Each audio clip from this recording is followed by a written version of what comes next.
They had been told Americans were monsters, but when the first sip of Coca-Cola burned sweet and strange down their throats, the captured German women whispered the same bewildered question: "Is this really prison?" Admiral Chester Nimitz later said the quickest way to defeat Japan was not to fight the Japanese. Each bypassed garrison, each island fortress left to starve in the jungle, was a victory purchased without a single American charge across the beach. For him, the brilliance of island hopping was its efficiency. Thousands of lives saved, battles avoided, objectives seized without having to smash headlong into the teeth of defenses. But for the men who waited on those islands, the strategy was not brilliant. It was tormenting. General Imamura would confess years after the war that he and his 100,000 men at Rabaul had been erased. "We trained for glorious death," he wrote. "Instead, we grew sweet potatoes." He understood too late that the Americans had turned the very essence of Bushido against itself. Where Japanese commanders sought a decisive clash, the Americans offered silence. Where Japanese warriors longed for honor in combat, the Americans left them to linger in irrelevance. The Japanese warrior code had been built on the promise that death in battle gave life meaning. It was a creed forged in centuries of samurai tradition, sanctified by emperors, weaponized by generals. But the Americans did not grant them the battle required to make that death honorable. They passed them by, and in doing so, condemned them to a fate more unbearable than defeat. A soldier could meet his end bravely under gunfire, but what was he to make of dying from malaria in a tunnel that no enemy ever saw? What meaning was there in saluting a flag each morning, drilling with rifles, waiting for a war that had already moved on? Admiral Ugaki, one of Japan's most senior naval officers, wrote in his diary in February 1945, "The Americans have discovered the perfect strategy against the Japanese warrior spirit. They have made our courage irrelevant." His words captured the quiet horror of a strategy that dismantled not only Japan's military, but its culture of war. Indifference proved sharper than steel, silence more devastating than bombardment. For the Americans, the island-hopping strategy was an engineering triumph as much as a military one. Cargo ships, construction battalions, and logistics charts won where bayonets and banzai charges could not. They turned the Pacific into a highway of floating bases and forward airfields, each step bringing them closer to Tokyo while leaving behind thousands of Japanese who no longer mattered. It was a war of supply lines, not sword arms, a war fought by engineers who understood that the future belonged not to the warrior who fought hardest, but to the nation that could build the fastest and feed the longest. For Japan, this was sheer terror. Not just that they lost, but that their entire way of making war was shown to be obsolete. Bushido had no counter to cargo ships. A code that sanctified death in battle was powerless against an enemy who chose not to fight. The samurai spirit had been prepared for bullets and bombs, but not indifference. The warrior who sought glory found himself reduced to a farmer in uniform, hoeing the earth in silence. The general who prepared to repel an invasion spent his days writing dispatches to Tokyo that no longer mattered. Perhaps the cruelest irony was that many of these men survived. At Rabaul alone, nearly 70,000 were still alive when they surrendered in 1945. They had not been annihilated. They had been forgotten. They lived long enough to know they were irrelevant, long enough to understand that their sacrifice had no place in the war's story. That, more than defeat, was the wound they carried. The Americans thought of island hopping as a strategy. The Japanese experienced it as erasure. They were not destroyed in the way warriors dream of being destroyed. They were discarded, bypassed, made into shadows, haunting jungles and coral reefs. And in that silence, they discovered a truth far darker than death. That there is no warrior code for irrelevance, no honor in being ignored. For the men who lived it, the island-hopping campaign was not just a military defeat. It was the death of meaning itself. And in that void, they found the most terrible weapon the Americans had ever wielded: Not bombs or bullets, but indifference. The ocean became their first true prison. It was not the steel walls of the American transport ship that confined them, but the vastness of the Atlantic itself. Nowhere to run, nowhere to hide, only the rhythm of waves against iron hull plates and the constant hiss of engines pushing them farther from everything they had known. They were herded below decks, where hammocks swung in crowded tiers, and the air was thick with salt, sweat, and the metallic tang of fear. Some of the women clutched rosaries, others scribbled secret notes, tucking them into hems of clothing as if the sea could somehow deliver their words back to Germany. A nurse named Lotta whispered to the woman beside her, "This is not captivity, this is exile." Yet even exile carried its contradictions. 3 times a day, American soldiers brought food, bread, potatoes, even meat. And it was more than the women had seen since the early years of the war. They chewed slowly, suspiciously, tasting each bite as though it might contain poison. One laughed bitterly. "The Reich told us Americans would starve us. Instead, they feed us like cattle." The joke hung in the air, both absurd and terrifying. Above deck, they caught glimpses of a world they had been taught to despise. American sailors lounged with cigarettes dangling from their lips, laughing over jazz records spun on makeshift phonographs. The rhythm carried across the salt air, alien and intoxicating. Some women covered their ears. Others listened, hypnotized. "It doesn't sound like war," muttered a young typist, staring toward the horizon. "It sounds like life." But life was haunted. Each night when the ship's lamps dimmed, the women lay awake in their hammocks, replaying the bombings they had fled, the families they had left behind, the uncertainty of a Germany they might never see again. Dreams blurred with nightmares, trains full of ash, children clutching empty bowls, their own mothers' faces vanishing into smoke, and always, always, the gnawing guilt. They were alive, being carried away to safety, while their kin remained under the hammer of Allied bombs. The Atlantic storms did not spare them. One night the ship pitched violently, waves crashing over the deck as if the sea itself wanted to claim them. Women clung to one another, seasick and praying. An American medic moved among them, handing out tablets for nausea, murmuring reassurances in broken German learned from a phrase book. For some, the kindness was more destabilizing than cruelty would have been. One girl whispered into her blanket, "Why do they treat us like humans?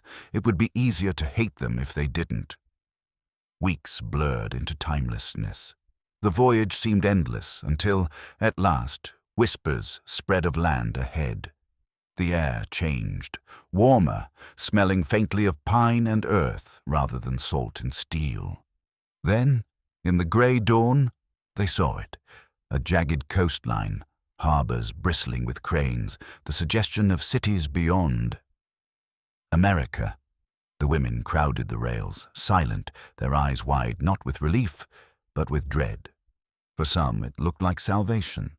For others, it was the beginning of a captivity they could not yet comprehend. None of them could have imagined that their first true shock in this strange new land would come not from chains or cages, but from a glass bottle filled with something called Coca-Cola. They expected dogs, rifles, and barbed wire. What they found was a line of camp trucks waiting under the vast American sky. The journey inland was long, rattling over dirt roads and highways, past fields so wide they seemed impossible to German eyes accustomed to Europe's patchwork farms.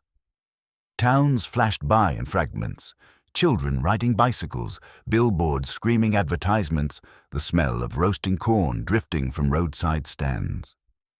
To the prisoners, it felt less like enemy territory than some strange dream of abundance. The camps themselves were neat, ordered, and startlingly clean. Wooden barracks stood in rows, surrounded not by high fortress walls, but by fences that looked almost symbolic. Guards carried rifles. Yes, but their faces were young, casual, even bored.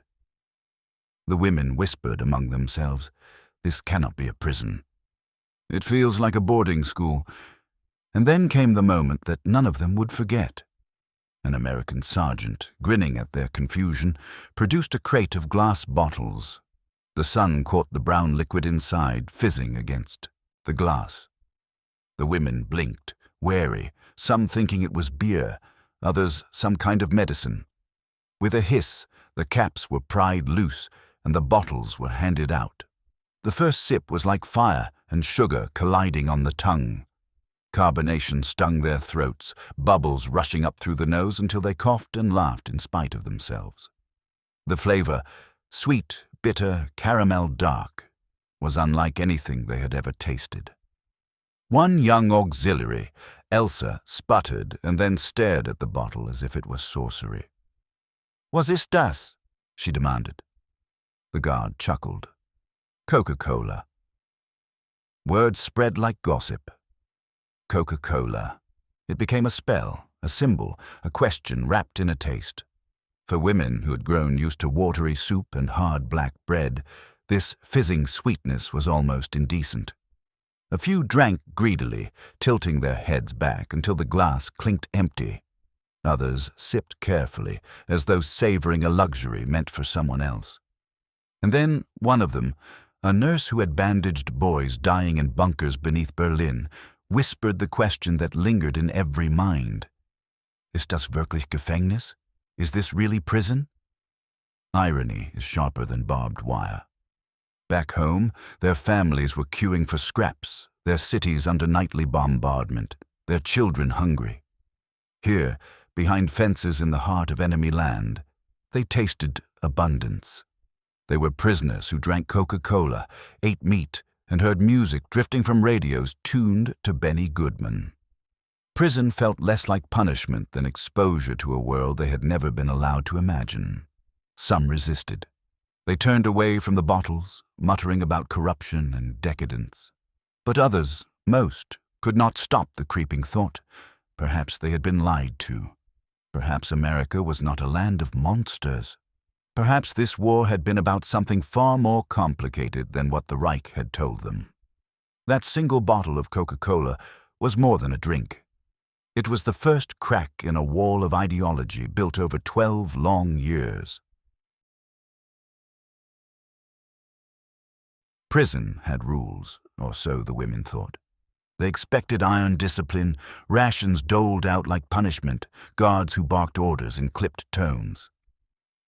Instead, what they encountered in America was a captivity that seemed designed to confuse as much as contain. Each morning, the women woke in barracks built of pine, sunlight pouring through windows instead of the shadows of stone walls. Roll call was conducted with efficiency, but not brutality. Guards counted them, logged their names, then left them on their devices. It was not freedom, but it was something close enough to sting. They were allowed to cook, sew, and plant gardens. Some picked up tools and began carving furniture from spare wood. Others taught English classes to their peers, trading words like currency, apple, sky, river. To pass time, they staged plays. Shakespeare, Goethe, even improvisations about the war that blurred satire with sorrow. One afternoon they sang folk songs, their voices threading through the barbed wire like something defiant and alive. The strangest permission of all was movement. Inside the camp, fences were symbolic more than suffocating. Guards strolled rather than patrolled. If a woman wanted to walk the perimeter, she could. Some even wandered beyond the gates to work in nearby fields, cutting sugarcane, picking cotton, or harvesting wheat for local farmers. They were paid in chits that could be exchanged at the camp canteen for soap, cigarettes, candy, even astonishingly, more Coca-Cola. At first, suspicion gnawed at them. Was this psychological warfare a trick to soften their loyalty? Surely America could not be so generous to its enemies, but as days turned to weeks, routine dulled suspicion. The camp became a small society. Arguments flared over politics. Staunch loyalists to Hitler sneered at women who began to show curiosity about America. "You are being seduced by sweets," one nurse spat when her friend bought a chocolate bar. But the sweetness of chocolate, once forbidden fruit, was hard to resist. Even more destabilizing were the glimpses of America itself. Local women volunteered at the camps, bringing books or teaching knitting. They laughed easily, wore bright cotton dresses, and moved with a confidence that unsettled the German prisoners. They were not afraid. They were not starved. They did not live under blackouts or rationing. Yet they should have been the enemy. Some of the German women began keeping diaries, recording not just their memories of war, but their daily astonishments in America. "We eat more than my family at home," one wrote. "I sleep without bombs." Another confided in her notebook, "This is not captivity. This is a temptation." The paradox deepened each time they heard music. Radios played jazz, swing, and crooning love songs. At night, the women lay awake in bunks, listening through thin walls as guards tuned in to Glenn Miller or Bing Crosby.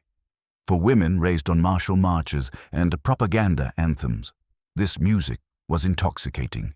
It spoke of a world that was not at war, a world that still believed in dancing. It was then, more than any other time, that the question returned. Is this really prison? Or had they somehow stumbled into a mirror world where enemies treated them better than their own leaders ever had? The Americans never announced it, but the women slowly realized. Comfort itself was the weapon. No interrogator could have cracked their loyalty as quickly as a bottle of Coca-Cola, a plate of roast beef, or a radio humming with jazz. The Reich had armed them with fear, warnings of barbaric treatment, of starvation, of cruelty. But the Americans fought that propaganda not with brutality, but with abundance. Each meal chipped away at the mythology.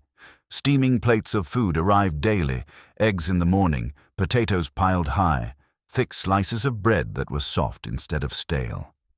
Once, even ice cream was served. Ice cream. The very concept seemed decadent in a world they had believed reduced to ash and hunger.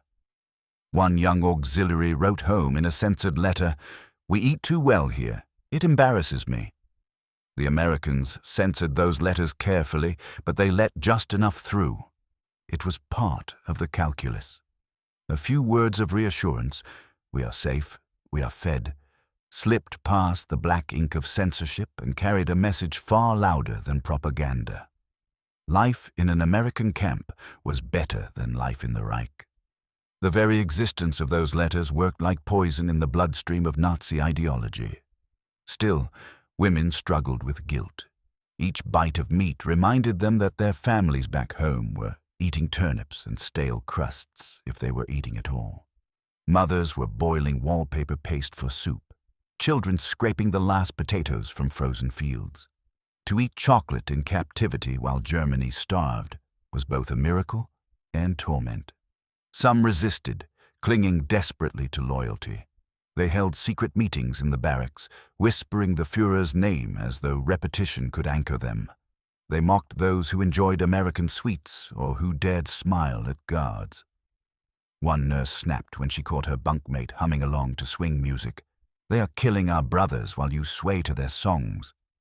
But even her words wavered in the face of hot food and warmth.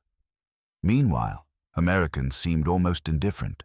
They didn't try to convert or persuade. They let the camps themselves do the work. By allowing comfort, they forced comparison. Each day of safety, each evening of laughter leaking from radios, each Coca-Cola bottle fizzing in the sun drove a wedge between what the women had been taught and what they were living. And perhaps that was the cruelest stroke of all.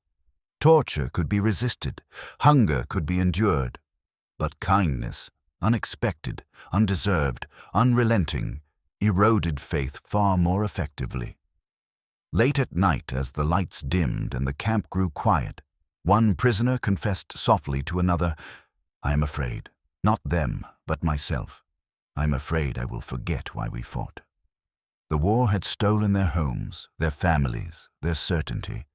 But here, in the strange comfort of captivity, America stole something else, the very foundation of belief. And it did so with the simplest of weapons: sugar, music, and freedom disguised as prison. The women's voices reached Germany not through speeches or broadcasts, but through thin blue sheets of paper covered in looping handwriting. Letters, fragile lifelines between captivity and the ruins of home. The Americans allowed them to write, but every word passed beneath the censor's black pen. Whole sentences disappeared into thick strokes, leaving behind odd fragments that hinted at what lay beneath. We are safe. We are eating. Do not worry. The censored lines seemed to shout louder than the ones that survived, whispering what could not be said. Life in captivity was strangely comfortable. Families back home received these letters like relics. Mothers wept over them, holding them close as proof their daughters still lived. Yet in kitchens stripped bare by rationing, those same words stung. To read that a daughter in American hands had plenty of food while her siblings survived on turnips and black bread was almost unbearable. Some German women prisoners knew this and tried to soften their tone. "I am well," one wrote, "but my heart is with you, every moment." Another confessed between carefully chosen phrases, "I feel guilty when I eat." But the truth could not be erased. Even censored, the message traveled like a knife. Captivity in America was more humane than freedom in Germany. This irony became a quiet source of shame inside the camps. At night, the women whispered about their letters, comparing what they had written and what had been struck out. Some argued whether to tell the truth at all. "If my mother knows I eat meat, she will curse me," one said bitterly. Another, younger, whispered, "But if she knows I'm safe, she will sleep." The act of writing became an internal battlefield. Were they betraying their homeland by admitting they were treated well? Or was silence the greater betrayal, leaving their families to imagine horrors that never came? The war twisted every sentence into a moral question. For the Americans, however, the letters were a calculated release. They wanted German civilians to know. They wanted the word to spread that prisoners of the Reich's enemies lived with dignity, even comfort. Each letter that arrived in a starving German home carried with it a seed of doubt. Perhaps the Reich's stories were lies. Perhaps the enemy was not the barbarian they had been told to fear. The women felt the weight of this role, even if they could not name it. They were messengers without consent, their very existence repurposed into propaganda. Yet the hardest truth came not from politics, but from the quiet space between ink and silence. Their loved ones were suffering while they lived better lives behind fences. One nurse summed up the paradox in a diary she dared not send. "At night, I dream of my family hungry in the ruins. I wake to bacon and coffee. I am ashamed." The letters traveled across oceans, carrying hope, guilt, and confusion in equal measure. For the families receiving them, they were blessings. For the women who wrote them, they were confessions. And for America, they were the quietest, most effective weapon. Shadows of guilt. Guilt grew heavier than the barbed wire around the camps. Every plate of food, every bottle of Coca-Cola, every night of unbroken sleep carried with it a ghost, the ghost of Germany itself, starving, freezing, bombed to rubble. The women prisoners could not escape the truth. Their captivity was easier than freedom at home. It gnawed at them in the canteen. They sat with trays of steaming potatoes, gravy pooling at the edges, bread soft enough to tear with fingers. For a moment, the food smelled like salvation. But then someone would whisper, "My mother would faint to see this," and the taste soured in their mouths. Some stopped finishing their meals. They wrapped bread in napkins, hid fruit in their pockets, and hoarded food they could not send anywhere. It was a ritual of imagined resistance. If they could not share it with their families, they would at least deny themselves the comfort. Others refused entirely, pushing trays away. A guard once asked why, and a young woman snapped in halting English, "Because my brother starves." The guard had no answer. The letters only sharpened the knife. When news filtered in of Hamburg in flames, of Dresden turned to cinders, of children buried in rubble, the women crumbled.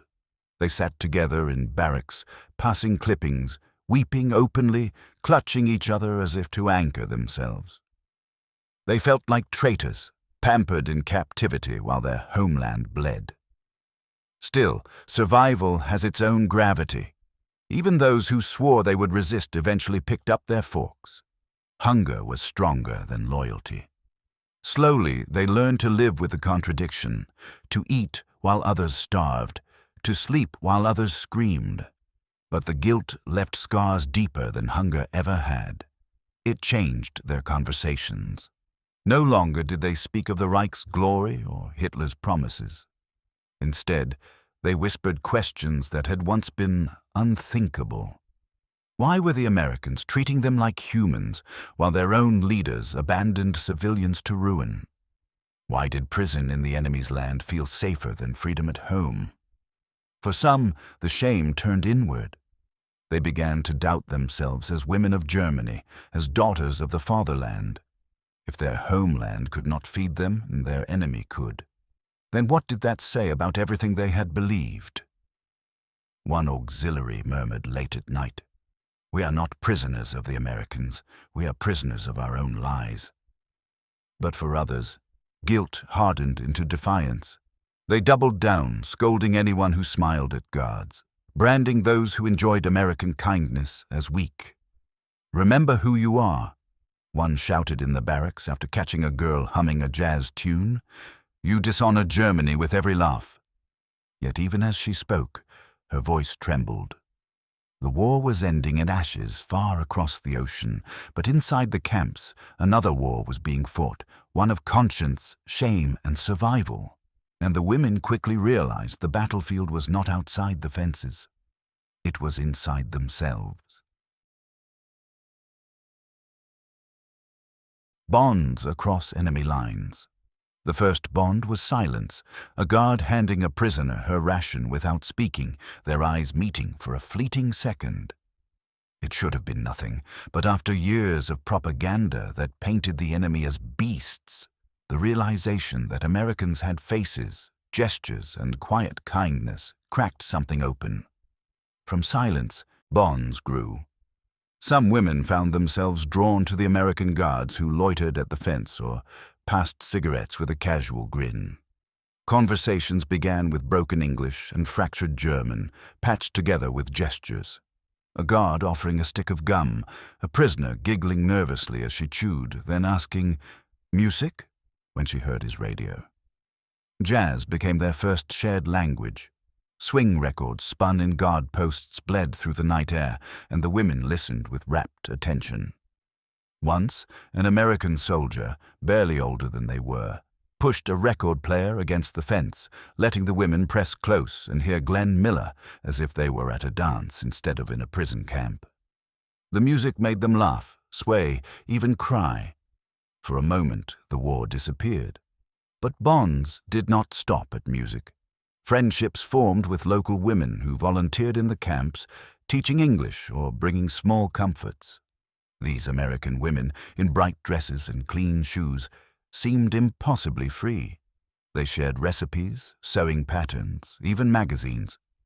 To German women accustomed to bomb shelters and ration books, it was like glimpsing another universe. Not all connections were innocent. Rumors spread quickly, of guards sneaking prisoners extra cigarettes, of letters smuggled, of clandestine meetings at the far ends of work. Details in fields. For some, these encounters were survival, a way to claim small privileges. For others, they were something more dangerous, affection. One nurse, Anna, was seen often talking with a guard who knew enough German to joke with her. The other women whispered, suspicious, but Anna only smiled faintly and said, He treats me as if I were not the enemy. When she was transferred to another camp, her absence was noticed more than expected. A letter later surfaced, hidden in her belongings. When the war ends, do not forget me. Yet these bonds were fragile and often condemned. The most loyal women scorned those who softened, calling them traitors to the fatherland. In whispered arguments in the barracks, one side insisted that kindness from the enemy was poison meant to weaken them. The other side replied bitterly that loyalty to Germany had brought nothing but hunger and rubble. It was not only romance that crossed enemy lines.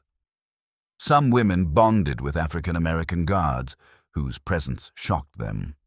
Men the Reich had described as less than human now wore American uniforms and held authority over them.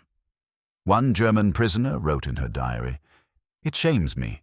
He watches me with more dignity than my own officers ever did." These bonds, secret, forbidden, or ordinary, blurred the lines between captor and captive. They did not erase the war, but they created spaces where humanity slipped through the cracks of ideology. For some women, it was unbearable. For others, it was the only thing that made survival possible.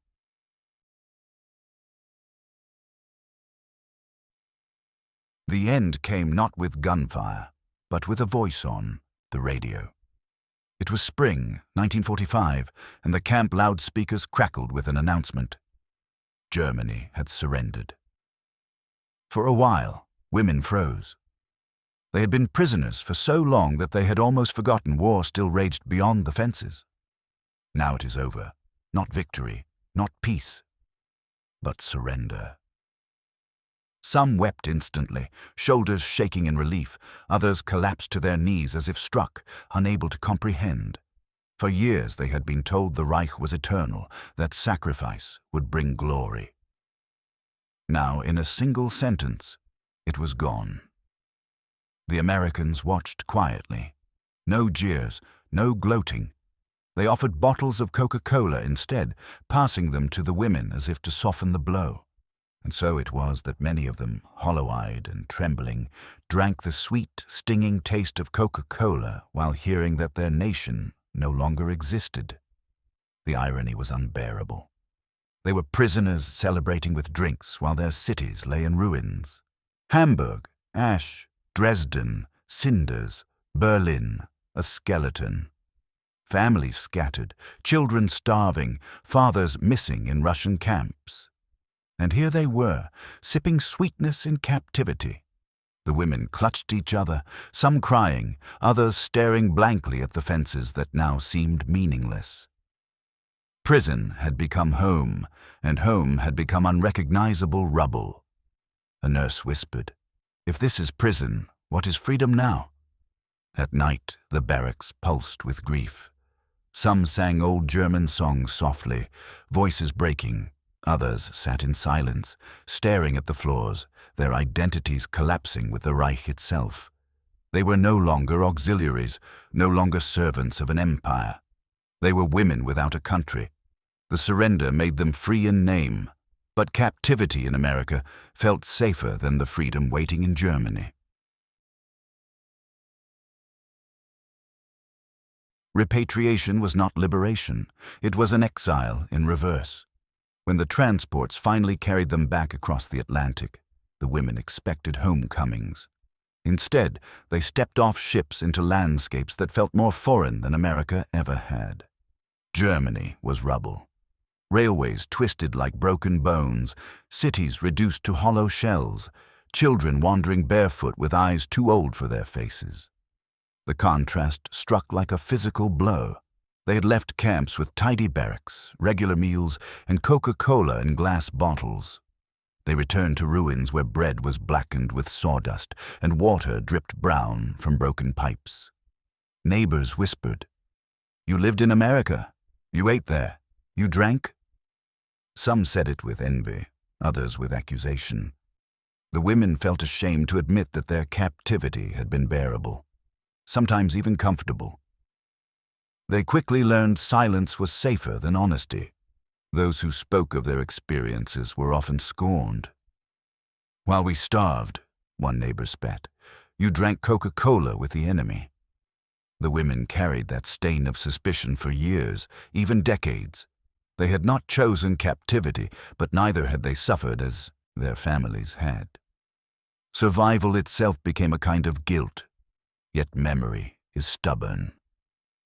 At night, when hunger gnawed and the wind whistled through broken walls, they remembered American music, the fizz of soda on their tongues, the laughter that had drifted across fences. It was not loyalty to America, they felt, but something more dangerous, nostalgia for captivity. Some tried to explain it to their children years later. "Prison is not always chains," one mother told her daughter. "Sometimes it is safe you cannot admit you wanted." Others locked memories, never speaking of them again. The Coca-Cola bottle became a secret relic of survival, a symbol of both shame and salvation.